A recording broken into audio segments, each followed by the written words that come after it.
So కమాన్. సాధ్యమైనంత సమయపాలన చేస్తాను.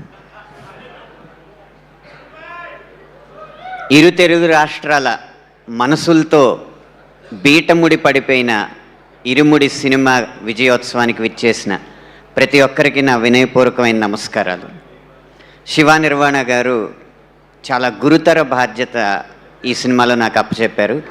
ఒకటి, ఈ ఇరుముడి అసలైన కథని మొదలుపెట్టే ముందు వచ్చే పాట, ఈ ఇరుముడి అద్భుతమైన కథని ముగించే పాట నా చేత రాయించి నాకు నా ప్రస్థానంలో ఒక గొప్ప అదృష్టాన్ని నాకు అందించారు.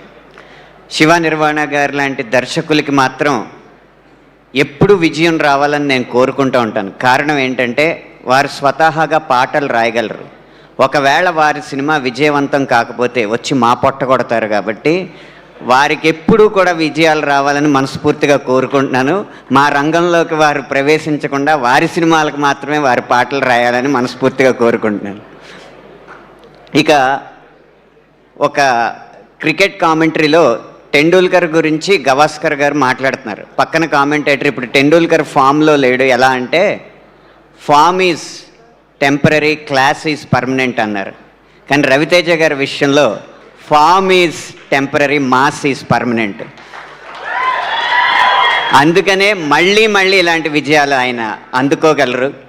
ఇక చివరిగా అందరికీ అర్థం కాని రహస్యం, మైత్రి మూవీస్కే ఎందుకు ఇన్ని విజయాలని. దర్శకులు, నిర్మాతలు, పాలకులుగా, నటీ నటవర్గం, సాంకేతిక వర్గం, పాలితులుగా ఉండే సంస్థలు కొన్ని ఉంటాయి. అవి పాలకుల ఆదేశాలు గట్టిగా ఉన్నప్పుడు, పాలకులు గట్టిగా ఉన్నప్పుడు విజయవంతం అవుతాయి. అలాగే దర్శక నిర్మాతలు యజమానులుగా, నటీ నటవర్గం, సాంకేతిక వర్గం ఉద్యోగులుగా ఉన్నప్పుడు కొన్ని సంస్థలు ఉంటాయి. వారిచ్చే జీతాలను బట్టి ఆ సినిమా విజయాలు ఆధారపడి ఉంటాయి. కానీ ఒక్క మైత్రి సంస్థ మాత్రమే అందరూ భాగస్వాములుగా, తమ వ్యాపార భాగస్వాములుగా భావిస్తారు. కాబట్టి ఈ విజయం మాకు లాభం అని చెప్పి అందరూ పనిచేస్తారు. అందుకే ఇన్ని విజయాలు వారికి అందుతున్నాయి.